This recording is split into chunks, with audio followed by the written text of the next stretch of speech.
Hey everyone, this is Saksham and Tata, founder of Lights Out Studio and partner at Lights Out Venture. Well, I've been onto something incredibly exciting for the past few months. I have met some of the most celebrated entrepreneurs in the country. This actually started with me identifying a gap in the Indian startup ecosystem. You see, even though startups dominated the past decade in our country, we still kept looking back at what Silicon Valley breeds in its culture. I thought it was time to change this. So here I am with an all-new limited edition series where I talk to founders of some of the fastest growing startups in the country. And we ditch the traditional podcasting format that you've known. So sit back, sip that drink as I bring to you In the House.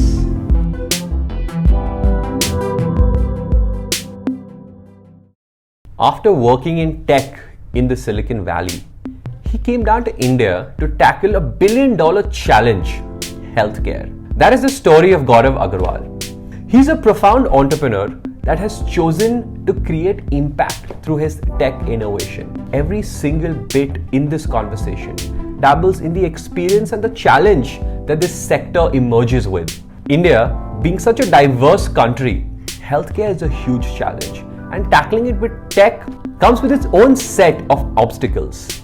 This is one of the very few tech companies of modern day that has actually been acquired by another giant, the Tatas. And today it is Tata 1mg. This one's a clear takeaway for every emerging and established entrepreneur. Here's In the House with Gaurav Agarwal, co-founder and CTO of 1mg. I'm going to go back a little.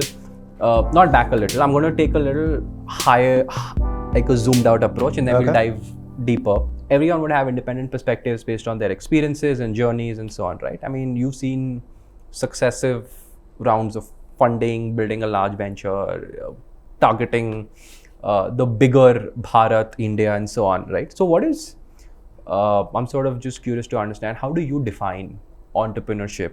Or do you even define it in a way that can be, say, boxed? Look, I don't think, at least I don't, as an entrepreneur on a day-to-day basis, think about how do I define entrepreneurship, right?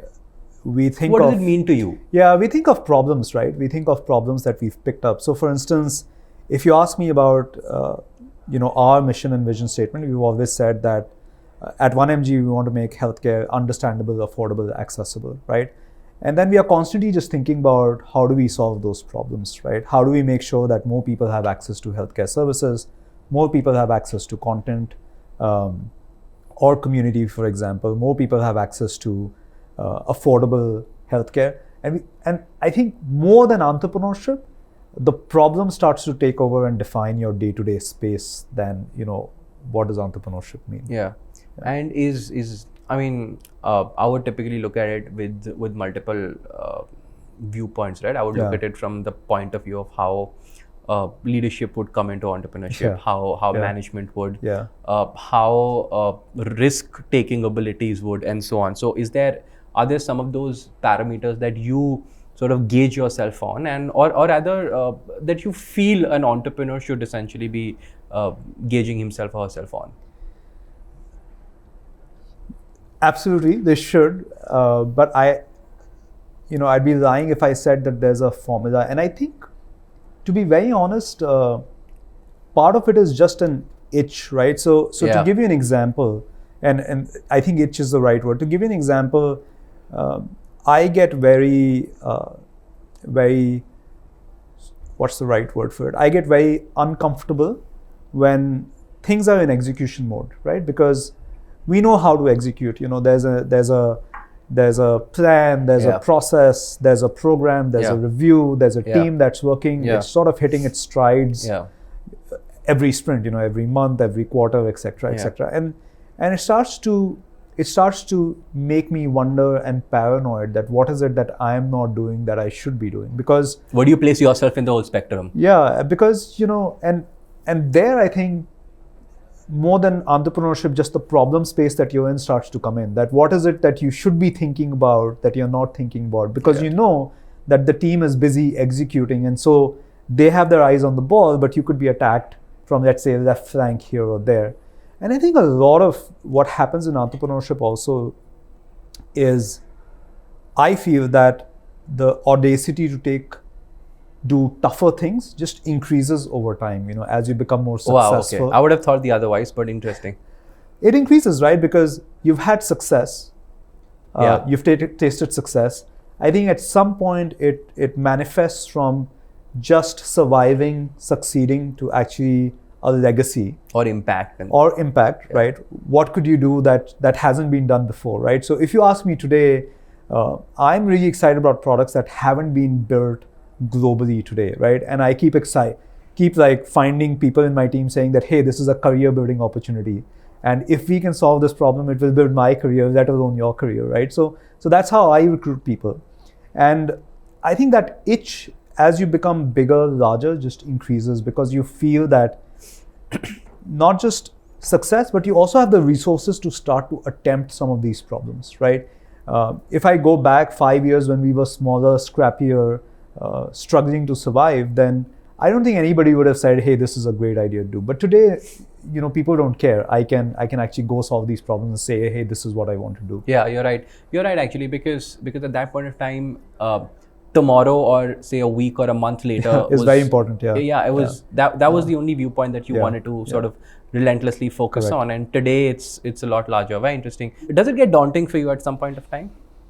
I mean, in a way that you feel that this is just too much to handle. I've gotten myself on a flywheel that's just getting bigger and bigger, and I want to get out of it. Or maybe not get out of it. I want a little bit of a break. Absolutely. I think I've often given myself the analogy of a sine curve, right? And I think entrepreneurship is a constant high and low. And, and I think we all struggle with just wanting to do too much, spreading ourselves too thin, and then saying, hey, I don't want all of this because of all the other things it comes with, pressure, commitments, maybe mental well-being to a large extent. And then saying, hey, I just want this little piece of land for myself where I can go do farming or whatever. Yeah, right. I want to be able to take a break without having to think that can I take a break? And so, oftentimes when I find myself in this situation where I just feel like I've gotten myself into too much, my happiest place is actually working on a small problem which is tough, exciting, where you can just make small progress every day all by yourself without worrying about how this flywheel is going to come together, because half the times you're just making this flywheel come together and make things move, which is exciting, very impactful, but also very taxing from an energy perspective. And having to do this year on year, over cycle and over again. So for me, it's and I'm just drawing parallels to a very different side of, say, the industry or business spectrum that I come from. For me, my default state, I feel, is working. Yeah. So if I'm having a bad day, I would work more than I would typically have worked, and I'd be super productive, right? Yeah. But it's only a week later or a few days later that the burnout or the fatigue kicks in. Correct.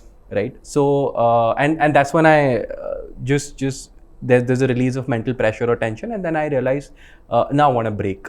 Yeah. So for me, it's the other way around from that sense. But I feel this is the only way that it should have been or could have been.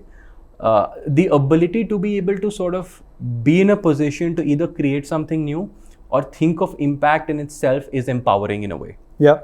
Yeah. Absolutely. Yeah. Absolutely. And I mean, so is there a way you rejuvenate yourself?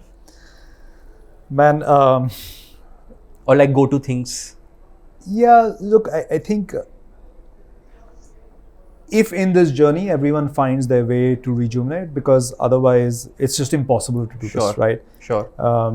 For me, I think reading is one where I just, and as a rule, I don't read business books because I think I get enough business at business. Wow. Okay. So as a rule, I don't read business books, but a lot of life philosophy, maybe science. I like history to read and history, not so much, but I'm fascinated by Evolution. new physics, biology, how your body works, systems work. I don't know why, but I just am, math, etc. So just reading as much as I can about some of those things. I think that's one. Some amount of like workout. So for me, running is very therapeutic for me. Somehow, I've tried different ways of workout, trainer, non-trainer, weight, non-weights, but somehow just putting your shoes on and running maybe a 5K, or whatever, I think is just very, very energizing, because at some point your body takes over, and you get into this. And do you listen to music while running? On and off, right? I think I live in a busy neighborhood, so there's enough road noise as well. And music and road noise are the same white noise when you're running. And there's something primal about it, right? Where you forget, and all the focus is on just putting one foot in front of another and just getting through this ordeal that you're in. And I think a lot of it is just about, you can take analogies to, let's say, life or entrepreneurship, right? Oftentimes. Yeah, let's do that. Interesting. Yeah, because look, oftentimes we make too much out of it, right? Yeah. But it's just about putting one foot in front of another. It's really funny. There's this very cool New York Times newsletter which was talking about, there was this man incarcerated for, I think, 18 years or 28 years. And then he found this analogy in running, that oftentimes life gives you a setback, and injuries in running are like that, right? Yeah. You sort of injure your knee, etc., and then you have to build all the way back. Like Abhi, I've had COVID, for instance, right? And I'm unable to run because people are saying don't run, and every time I've tried to run, it's been a little wonky. And so a lot of things in life are about that. You get a setback, you step back, and then you sort of try and figure out how you walk, crawl, run again. And I just love that about running. Interesting. Yeah. Is there a way in which you would say, or is there a way you define what is it that you do on a month-on-month basis as a founder of a very hyper evolved, mature startup? Yeah, if I look at sort of the core areas that I focus on, right, then on a week-on-week, month-on-month, quarter-on-quarter basis, one of the biggest aspects that I focus on is growth, right? How do we constantly grow, right? How do we identify what are the core customer insights, areas. Right? Cross areas, right? Yeah. Because oftentimes I think, and this has been a great big learning for me, is that growth is not just marketing or product or operations or supply chain, right? It's everything put together. Yeah. And how do you constantly evolve, let's say, customer experience or service quality promise to actually get growth? How do you identify new channels that may be coming up? How do you become more efficient in existing channels? Yeah. How do you build new product flywheels that can, let's say, get you growth, right? Engagement, community, etc. So a big part of my energy and effort just goes into growth. And is this by design that you set your days or months in this manner? Because you'd have to, I'm sure, allocate time for it. Yeah. So I'm also very weird in that way, that I love chaos, because when things become too structured, I feel like I'm stifled and not enough creativity. But then when there's too much chaos, I have this innate need to just create some structure. So almost every quarter, my whole calendar gets reorganized, right? And I will delete everything and I'll say, this is what I want to spend time on, because in my head, these are sort of like the top problem areas that I want to focus on. That's throwing the team that manages this calendar for you in such a flux, I feel. And then what happens is that I also, as we operate, I also learn that if, for instance, I need to look at growth, then how would I approach the problem, right? Understanding a lay of the land, some amount of competition, some amount of innovation, some amount of learning, right? A lot of that just gets built into the mix. And then what I do is that a lot of the structure happens in saying, who's the right people to solve this problem with me? How do I bring them together? How do I set the right agenda? And then how do I do it consistently, right? One of the biggest lessons that I've learned is most of the problem solving is just about figuring out the right problem and then just doing it consistently and learning over time, right? And if you can just do these two things, most of the times I feel we focus on the wrong problems, right? Like you were saying earlier, that don't think about the impact. And if you pick the wrong impact, you often end up solving the wrong problem. So collectively, how do we just bring the right people together? I truly believe that diversity is great, right? The more people you can bring in, Ideas, right people, right? Different perspectives, and not sort of cubbyhole yourself into, this is how we are going to think about growth, right? Just be very open. So growth is one big aspect. Right. The second is, for a large organization like ours, just organizational maturity is a big challenge. How do you make sure that you are doing things efficiently, on a day-on-day basis? Efficiency, productivity, happiness, etc. So a big part of my energy just goes in, how do we take the organization from where it is to maybe where it needs to be? And the same philosophy applies. Get the right people in a room, set goals, objectives. So for instance, how do we make sure that there are consistent one-on-ones, right? How do we make sure that everyone in the organization knows what is expected out of them at their level, and how do they get to the next level, right? How do we make sure that performance management happens in a timely fashion, right? All of these are tough problems to solve. So that's the second big aspect. Even though it's already happening, you would try and just ensure that if it's standing the test of time, if it's relevant. Yeah, because see, what's happening in a hyper-growth organization like ours, everything we do today is outmoded, outdated, maybe 6 months down the line. True. Right? True. Whatever we are doing doesn't work once the team doubles, right? And how do you keep changing your processes, your structures, making things more efficient, and actually bringing in new things, right, is really, really important. So that's another thing. And then the last part is, of course, product reviews. That's very, very close to my heart. So how do we just constantly learn and build outstanding products is very. Do you very still important. get into engineering, within the team, and try and solve for certain things? Is that itch still there? Yeah, I think the general itch that's there is problem solving. Right. And so the engineering itch is more around, what do we do to, let's say, double our productivity, right? Because you know how it works. Because I know how it works, right? Amazing. What are the problems? And again, I think the crux that applies there is, let's identify that productivity is a problem. Yeah.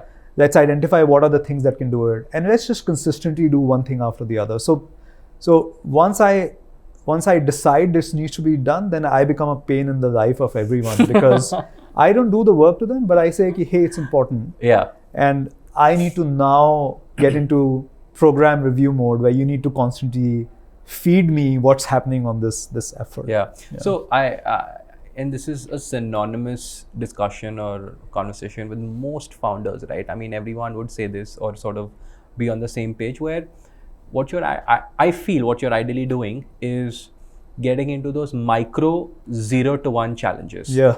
Yeah. Right? As much as you've solved it at a larger level, it's the micro 0 to 1, and you're like, new areas, get the right team, pull the right resources, try and solve for it, right? And a bunch of those are running around. That's a great way to put it. I'd never thought about it, but you're absolutely right. Absolutely right. That's the way a founder's mentality, I feel, is wired in a lot of ways. Yeah, that's a great way to put it. So you still have a larger purpose, vision, and focus. Yeah. But this is what you try and do in multiple ways. Yeah, and honestly, if you ask me, that's the most exciting part, right? Yeah. Is sort of coming up with these insights and saying, hey, this is really important to do, and then how do you just get it off the ground? Because getting stuff off the ground to where it becomes self-sustainable is actually the toughest thing to do. Yeah. Is there? And you're saying this is what you've been doing off late, say for instance, right? Was there a change in sentiment of the way you operate or way the organization operates, not culturally, but say processes and systems wise, pre-acquisition versus post-acquisition? No, absolutely not. No, because partly I think the acquisition has been very hands-off, very independent. So I think that's been a great thing. But as an organization, we've always been evolving. Our processes have always been changing. We've been maybe sticklers that way as to how do we raise the bar of what we do. I think if you ask any of us, are we meeting the bar? Probably not. But that's a core part of entrepreneurship, that you're never happy with what you have. And that's a good thing. Constantly trying to get better. Yeah. So how, so 1mg is perhaps one great classic case study, right? Of a business doing really well and then getting acquired by, say, a larger conglomerate or a larger enterprise. Is that essentially, and not from the sector that you're in, I mean, just typically how the business ecosystem in India is moving, is that a great way to continue to grow, or would you, or should startups aspire to go into the IPO route that they typically take? If you ask me honestly, I don't think there's any right answer, because there are pros and cons to everything, right? I would think that if you continue to stay, let's say, independent, etc., maybe you feel more control. But then the mortality risk is also high, right? Like we are seeing with a lot of companies. That's what today, I want to dive in, right? That even ones that are fighting for IPO, maybe on shaky sort of stuff, right? The mortality risk is always there because, but for us, a lot of this was about, what gives us the biggest opportunity or the best opportunity to create India's largest healthcare company, in terms of trust, inherent trust in the brand, the philosophical alignment on how things should be done, healthcare as a core, trust mechanism, right? So for us, that this was the right decision to make. So I feel acquisition is a very natural progression of growth. Right? If you typically look at evolution. Right? This is how communities grew. This is how people moved from one continent to the other. This is how the multiple species of mankind progressed by just merging or getting. This is how we became single cell to double cell. Double cell. I mean, this is very natural, right? I feel and I don't mean this in a negative way, but I feel the market risk or entering public markets, say, IPO is a diluted term. Entering public markets is a more synthetic way to grow. Which is man-made, which has its own set of challenges and multiple challenges because the system is governed by sentiment. Largely. Right. So like we are seeing today. And we've seen its shares of ups and downs and right across the past 2 decades in itself. So I feel that's a very synthetic way of growth, but there is just so much fear of missing out, of not being in that sort of a flywheel, right? Or that sort of a journey of being on the market and into the public markets, and I feel the reason for that is the past 5 years, at least in India, we have seen multiple businesses reach some sort of an end game. The startups that started in early 2010s or late 2000, between the 2010 to 15 time frame, started to see some level of end games, which wasn't really the case before that. Like you wouldn't know the startup, you start, but what about it? Where do you go from here? Right? So, and I feel that's become a very default state for most companies to start looking at growth, whereas I feel the acquisition route is so naturally progressive. But I think there's a big problem there, right? Because India, see the US, for instance, you have these really large cash cows, right? And really professionally run companies. You look at a Google, a Facebook, etc. Right? Companies that are driving a lot of acquisition. Part of the problem is that India doesn't have a lot of such companies, right? Which are willing to pay a premium, etc. I think a lot of that is changing, right? We've seen, for instance, Reliance do with Dunzo, for instance, right? It's actually fairly richly priced, which Reliance also didn't do in the earlier acquisitions, right? So I think a lot of it is maybe attributable to just India's market being very early when it comes to acquisition or public markets as a core growth lever, right? If you look at what it requires to, let's say, go IPO in India versus, let's say, an IPO on NASDAQ, the requirements are day and night apart, right? It's much harder. True. And we are already talking about making it harder still because of the crash in the public markets for the IPO entities, right? Versus we are still much more constrained in terms of capital, right? Eventually, what companies need is, like you said, growth, and typically capital is what drives growth. In case of acquisitions, actually, the synergy or the platform that someone else has built actually drives growth in addition to capital as well, right? And there's some trade-off to be made there. But I think that you're right that acquisition is a natural growth path, probably will become increasingly more important. But the market itself has to grow and become sizable to actually start to pay and the premiums right there. examples need to come in. Yeah. And I think the reason why, and you've experienced more than I have, right? The US markets, when you talk about say larger players, even in the tech space like Google, Facebook, say for example, the majority of the market exists because there is limited diversity. Mm-hmm. Whereas in India, the spectrum of diversity is so wide that there are subsectors that you would not find in the US, and hence the emergence of dominant players is much easier. Right. Whereas here there is just so much happening. Look at the sector you're I actually operating have in. a very different take on that. Okay. And my take on this is that in India is shallow markets.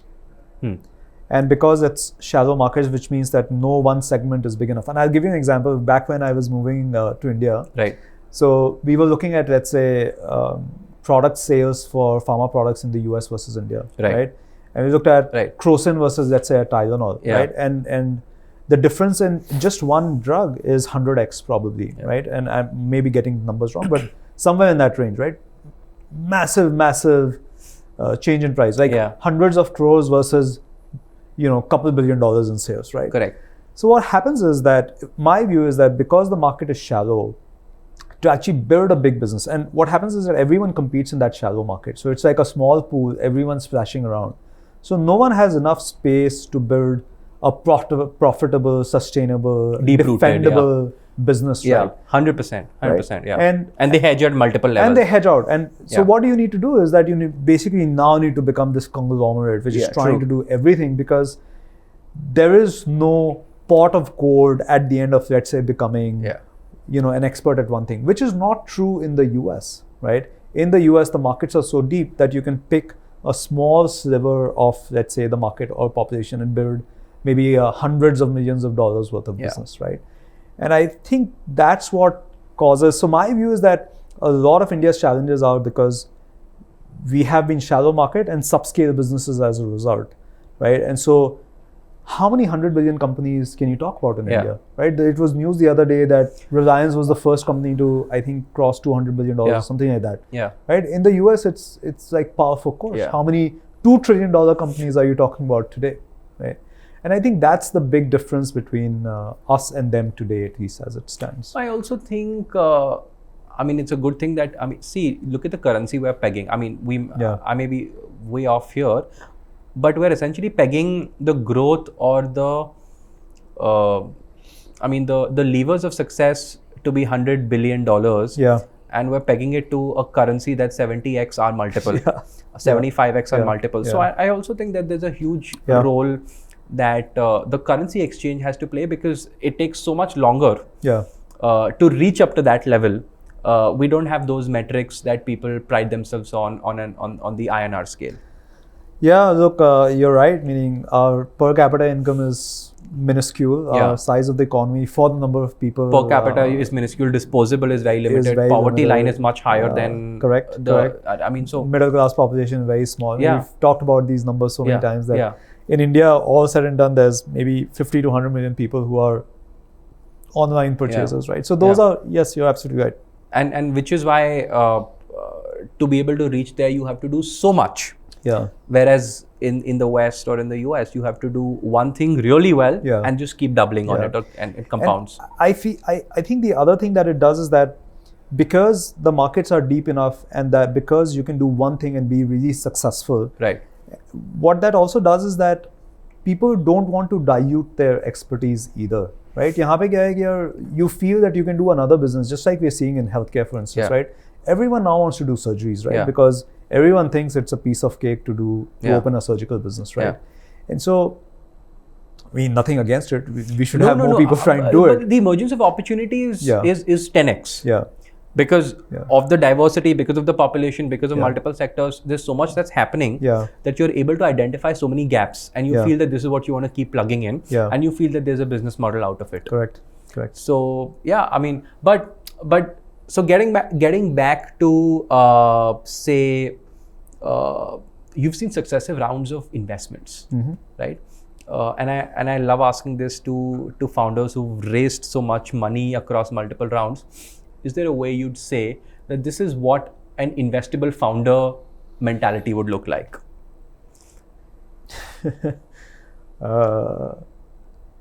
Because it's a mindset that an investor would essentially grapple with. Yeah, we've never thought about it that way. Like, we've never gone in front of investors and thought about, are we investable founders, or how do we act like investable founders? Right. Correct. And but there's a mentality that they inevitably would bite into. Yeah, meaning I think a lot of it is sort of the vision that you have, how true you are to that vision. I think the execution chops, for us, to be very honest with you, I think the few things that have stood out, if I could just enlist, one is just the vision, right? We've always been very true to our vision that we want to do an integrated healthcare company. People have asked us, why not e-pharmacy, why not e-diagnostics, why not X, Y, Z, etc. And we've said, no, this is how healthcare needs to work. Yeah. And this is what we want to solve, right? Yeah. And we've been fortunate enough to find believers along the way who've said, okay, I believe in your vision, and here's some help. So the vision was created because of a fundamental belief or impact that you wanted to charge behind, or was it scientifically or theoretically, academically evolved at? A lot of it was, and I'll give credit to my co-founder Prashant, because a lot of it was just seeing how the healthcare ecosystem, is broken. And if you look at healthcare more than any other segment, for instance, for a patient to go from being sick to being healthy, a lot of things need to come together. Correct. Right? You need to have the right diagnosis at the right time, the right doctor, the right medicines, the right care, the right therapy program, maybe the right insurance, the ability to pay, etc. So it's almost like it takes a village to get a person to do better. And we've always felt that okay, if you be an e-pharmacy, so what, right? You're taking an offline retail channel and bringing it online, right? Correct. What's the fun in that? Correct. But to actually change outcomes where people are, let's say, becoming healthier, living better versions of their lives, right, requires all of this to come together. And I'd be fooling myself if I said that, hey, we have done it, because it's a journey of a lifetime, right? Yeah. But even on our platform, the number of people that we've been able to get to, let's say, do diagnostics, preventive diagnostics, and therapy all together, is higher. So in some ways, we are leading people to go from just reactive to becoming proactive about their health, and that's the journey that we've been on. So a lot of the vision has been, if you ask me, I like how you keep coming back, which is great. Yeah. A lot of vision has been just learning from these experiences and then believing that this is what we want to do, right? Yeah. And then trying to stay true to it. Yeah. Despite all odds. Maybe we are just foolish or foolhardy that way, that this is the problem we want to solve, and we don't want to solve any other problem. So I think that's one. The second, I feel, is that comparatively our execution has been great, right? We picked a problem which I think was harder, compared to, and there are so many stories. Back when we were starting out, our investor said, look, just the pharmacy, retail offline to online is a huge market. Why don't you just do that? And we were like, no, that's not exciting, interesting enough, and that doesn't solve the customer problem. And that part we were also very clear that we don't want to confuse ourselves. For us, the consumer is at the center. We will not optimize for anyone else. And we've had companies which have struggled because they have sort of lost track of who their core consumer is, right? And if you look at stories today, almost every healthcare company says that they want to be or are trying to be an integrated healthcare platform. Right? This wasn't the case 7 years ago when we started. It's now become a buzzword. It's now become a buzzword, right? That integrated healthcare, we are doing everything on one platform. So, but my retort always, going back when we were in fundraise conversations, is that, hey, let's see who's the most integrated of them all, right? And we would have, and this is where we've been true and executed well, right? If you look at our healthcare care plan subscription program, it's designed to bring services together and designed to actually get users to use all our services together in an effort to reduce their costs and get healthier, right? So that's how our execution, I think, has been pretty good on that front. And honestly, the last is, I think, integrity. We've always been honest. Integrity, it sounds maybe superfluous to some extent, but we've always if it's said, ingrained, it's ingrained and it shows. It's very ingrained in our organization. We've always said and done the right things, and we've said, it doesn't matter. We've made mistakes, of course, operational mistakes, etc. But we've always stood by, integrity, and we've never taken shortcuts on integrity. And is this something that you now reflect in hindsight, or was this always the case when you were growing as an organization? I think these questions, they keep coming up, right? That this is hot, should we sell it, right? Right, this is hot, should we do it? Should we put it in our pitch deck, and I'm in sure our it stories? Still happens, right? It happens, but somehow we've never been bothered by it. And somehow we've always said that, no, this is the right thing to do. And I think the other thing that at least I feel very empowered by is that when you feel that you're doing the right thing for the company, somehow all decisions become very, very simple to make. Yeah. Right. And so these questions have come up. I don't think we've reflected because I don't think as a founder you have the luxury of sort of, sitting, reflecting, thinking about what's gone well, what's not gone well, and we think sometimes, but not too many times, and not in a structured environment. These questions come up, but then it's always been, this is what we want to do. This is how we are going to do it. Our work speaks for itself, and it is what it is. So, amidst all of this, and I'm sure there have been also multiple strategies to building the team that sort of sustains this growth. Yeah. Right. And that's a challenge across most high growth organizations, that how do you build the most powerful teams? Yeah. Right. Do you build a top down approach? Do you build a bottom up approach? And a lot of us take inspirations from how companies in the West have built their teams, right? Whether you build in silos or you build innovation outside of your core setup and so on. So how does that sit well with you as an individual? And it could differ from what you've done at 1mg. No, so that's again great question. And I still remember back when we were doing our first leadership offsite. That was when we had a leadership team to call to an offsite. We thought about this back in 2015, maybe 16, I think, and we were like, company is too big. We need to think about values. And each one of us thought about, so between Prashant, Tanmay and I, each one of us thought about what values are really important. And we still can't think of better values to pick. So there are 4 key values at 1mg, which is how we like to run the company. One is be a CEO, which is, you take ownership, because ownership defines the core of a startup. Most startups fail because, enough people don't feel empowered to take ownership. So we want to make sure, and this is something that I learned at Zynga, which I think was an amazing environment, that if you wanted to do something, you had complete freedom to bulldoze everyone in your way, right? And an organization that feels comfortable enough to allow that, where it doesn't worry about, titles, designations, fragile egos, it actually says something about that organization. So this was very close to me. Right. That's a fragile egos is an important one, very important, right? Yeah. And the second is empathy with accountability, right? So we wanted to make sure that we were holding people accountable, but we were also empathetic, and we gave everyone in our organization is meant to ensure that they understand that when you hold people accountable, a lot of times it's actually something that we may have done wrong, which is why the person's not able to, let's say, deliver their full potential, right? I don't know how often we fail at it, because we do fail at it, right? But that's a stated value, right? Yeah, at scale it's difficult to be absolutely right 100% of the times, right? So then done is better than perfect, again, like a core startup value. And that value is actually very nuanced and very tough, because now when we ask teams to hit better quality, they ask, hey, but our value is done is better than perfect.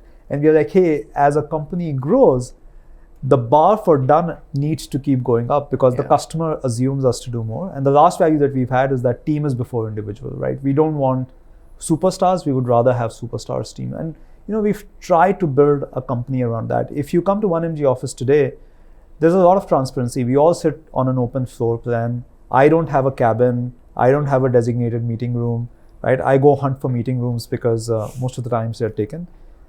All conversations happen in front of everyone. Prashant sits next to me, Tanmay is somewhere else, and we at least want to make sure that at 1mg, ideas get evaluated on merit rather than on my designation and title. Yeah, true. Right? And that's what we've tried to say. Is there an inspiration organization that some of this, I mean, not all of it because you would have customized, personalized the experience? I think we've taken inspiration from different places. So for me, for instance, Zynga was inspiration in some cases, NetApp was inspiration in other cases, right? For Prashant, I think McKinsey and Unilever were inspirations, right? I think one of the values that I keep hearing talk a lot about is obligation to dissent, right? It's not a right, it's an obligation, Yeah. And how do you build an organization where everyone feels empowered to say, no, this is not right? And we've had people who've told us to our face that this is not right. And I think those are great successes. So we've all been inspired. Tanmay is from Disney, so we've been inspired from Disney about creative and how to run these large organizations. But I think we've no way to avoid being inspired in long careers. Right. Yeah. And is this part of, just going back to what you said about growth or just trying to solve some of those challenges, is this part of one of those things that you also want to keep or you keep working on, where you're like, hey, are we sticking to some of these processes or systems that have evolved from these core values? I think yes and no, really. I mean, we don't look at processes. We typically like to be very process-light because unfortunately in especially most organizations that get to our size, actually we lose track of process becomes a goal in and of itself, right? And I want to kill processes. Like I want process to be there to serve a certain purpose, not the other way around, right? Typically, we don't think of processes, but our it should become a deterrent. And our core values actually drive how we do our business, right? For instance, when we don't see people taking ownership, then we cite, okay, you're not being a CEO, and this is what we expect you from being a CEO, right? Or I'm being a CEO. Or when someone does a great job and let's say solves a customer complaint, then we say, hey, this person was being a CEO and actually did a great job here, right? So it drives how we do things, not necessarily processes. Do you personally feel there's a lot that's happening around in the world, and while the focus exists on what you guys are building, right, or what you individually are trying to solve in terms of impact, there's a lot happening in terms of technology as well. You're a tech company. There's the emergence of Web3. There's there are a bunch of new category sectors that keep emerging. Do you ever think that you feel the need to integrate some of these? Do you feel the need to innovate, try, test some of these new technology sort of waves that are going around? Absolutely, all the time. In fact, even in healthcare, and this is something that happens organically, partly because we are connected to the ecosystem. So innovations in health keep coming to us all the time, right? So I'll give you some examples. If you look at diagnostics, for instance, there's a huge, maybe 5-year trend of point of care, right? Where giving your blood sample, it going to a lab, etc., is going to go away, and there's going to be this nifty machine on your desk where you give a drop of blood. Sure, Theranos has screwed it for everyone else, but I think at some point that's going to become the future. In fact, I was reading about this guy who used to do sensors at Apple for the Apple Watch, but now has a point of care company where you can do a few drops of blood and can basically give you a series of stats. So in general, I think we are very connected in the healthcare ecosystem. So we see enough business models, process innovations happening in healthcare. So that's one aspect that we constantly keep our eyes on and figure out where is it that we need to adjust how we, let's say, acquire customers, grow our businesses, or new services to launch. When it comes to technology, a lot of our innovations driven by core needs of scalability, efficiency, productivity, right? And I think that's where a lot of the conversation gets driven, right? So for instance, low code, no code, right? Yeah. It's really important for us in a lot of what we do from a supply chain, admin dashboard, supply chain perspective, right? How do we actually write less code and do more feature work, right? When it comes to, honestly, if you ask me, when it comes to Web3 and blockchain, we think we have a long way to go before they start to become relevant for healthcare ecosystem, at least for the work that we are doing. But a lot of other stuff is very, very interesting and important. You know, new databases, new API systems, new documentation systems, right? So all of that stuff happens driven by this core, you know, scale, security, efficiency, productivity aspects. And keeps happening. Yeah. The sector that sort of you've embarked on, right? I mean, I feel there are two major challenges. A lot of it is broken. Yeah. The other part of it is so much opacity around it. Yeah. Right?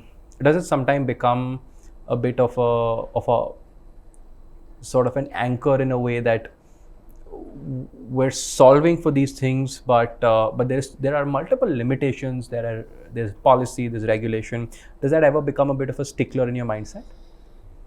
It does for sure. But I also feel that there's so much to do despite that, let's say, being a downer. Right. And for us, opacity is really, really core. So because when we talk about 1mg started actually not as an e-commerce platform. It started as a content platform for medicines. And the reason we started that was because there was pricing opacity around drugs, right? You have hundreds of drugs which are identical, often made in the same factory, but actually sold at very different prices, right? And why should that be? Why should a consumer not know? And how do you empower him with that information that, hey, the drug that your doctor's prescribed actually is identical to this other drug, which is maybe 80% cheaper, right? And you can save money. So if you look at opacity, there's a ton of areas to work on, and regulation honestly doesn't get in your way there, right? And so I think there's enough opportunity to innovate and explore there. And regulation in India is a challenge, but I also feel it's moving. I think it's moving at a reasonable clip. Yeah, if you look at just say the past 2.5 decades, the last 5 years have been more progressive and evolved than the first 2 decades, right? So, yeah, for sure. And just sort of tapering towards the end of what we're discussing, just overall in terms of the entrepreneurial or startup ecosystem in India, what's your take on whether today it's collaborative, or do you think it's still very competitive? Because I know your beliefs or some sort of learnings would stem from the West, and it's hyper collaborative out there. Very collaborative, man. Yeah. And in fact, I keep giving this example to my team. Whenever, look, I've always been a classic tech and product guy, but deeply interested in business, right? First principles problem solver. When it comes to supply chain, like, I've solved problems across the board. Today I look at growth, look at P&L, look at balance sheet. In fact, tech is maybe 10-20% of my time today. But back when I wanted to learn about growth, I said, hey, I need 5-10 recommendations. I reached out to people on LinkedIn. So many people have given so much time and learning, and people are actually very willing to share. It's actually probably one of the most rewarding aspects of the entrepreneurship journey is that people are very, very willing to share. If you ask them nicely, right? And I think when you operate in such an ecosystem, because a lot of differentiation comes from just execution and just doing it consistently, right? And everyone recognizes that ideas are out there, information has become cheap. If you have an idea, there's a blog about it, someone's talked about it. Right? Someone's written like a full article, someone's done a presentation, right? So you can get information everywhere. It's not like if I don't give you information, you're not going to learn about it from somewhere else, right? An enterprising person will be able to find it one way or another. But people are actually very, very, I would say, at least in my experience, people are very friendly, very helpful. And I've reached out to people for everything, for policy connections, for organizational brainstorming, for leadership coaching, for growth, for product, for business, everything. And people are very, very happy to share and willing to share. Yeah, I think the positive sum mentality is sort of creeping in so much better, right? Because if someone else progresses, which means there's growth overall. Yeah. So that's great. Yeah. Just couple of last bits, right? I mean, you've dabbled across multiple roles, right? And you would have enjoyed some would have been by definition, some would have been by choice, and so on, right? Yeah. If you were to pick something that you truly enjoy doing, and it may not be that a founder should be doing, what would that look like? First of all, I think a founder has to do everything. No, for sure. I mean, if there's an innate interest or passion, that's something that you're passionate about.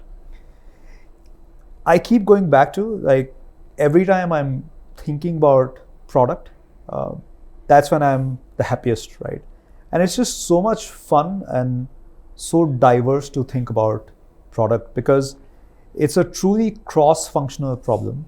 I think more than anything, the reason I love product is because it's also sort of like an insight into ourselves, because it's deeply psychological, right? You're thinking about what's a customer's psyche, how do you convince them to do X, Y, and Z? How do you deliver some amount of delight, right? We talk about delight. Why should product deliver delight? So the customer end of the spectrum. The customer end of the spectrum is really, really energizing, encouraging for me.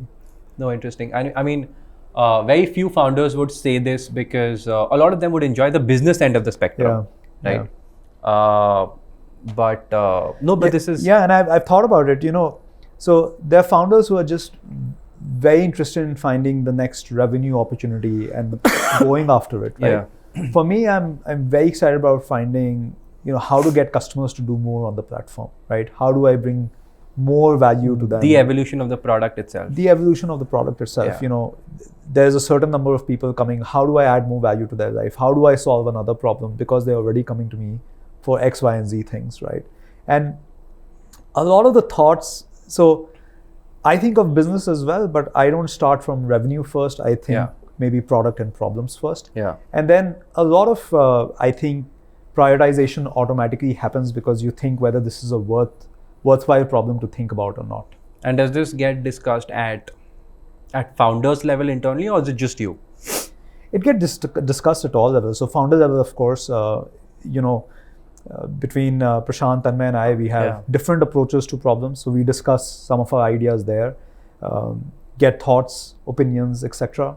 A lot of it gets discussed. So I think all of us have brainstorm groups within our companies as well. People who are maybe positive to hear our ideas, and then also critical to maybe enhance it.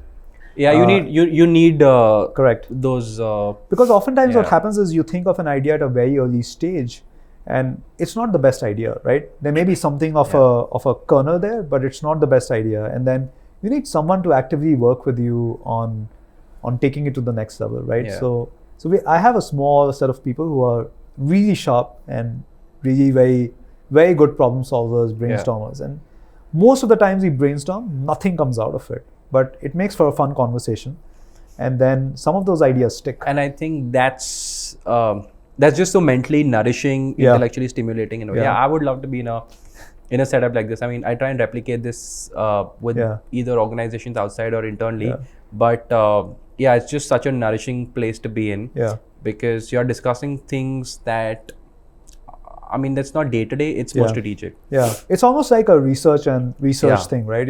You're sitting and talking in one conversation about human psychology, product, competition, needs, how would you do it, etc. And then there's no cognitive overload to walk away with, because a lot of the challenges happen because people are afraid that they will give a new problem to solve, right? And I already have so much on my head. So you want to create an environment where it's just general discussion and you go away, right? But if you keep coming back to the same idea over and over again, then maybe there's something in it, And that's when we think about, okay, should we do something about it? Yeah. Yeah, I mean, I love the whole narrative of how you place yourself in the larger scheme of things. I think it's great.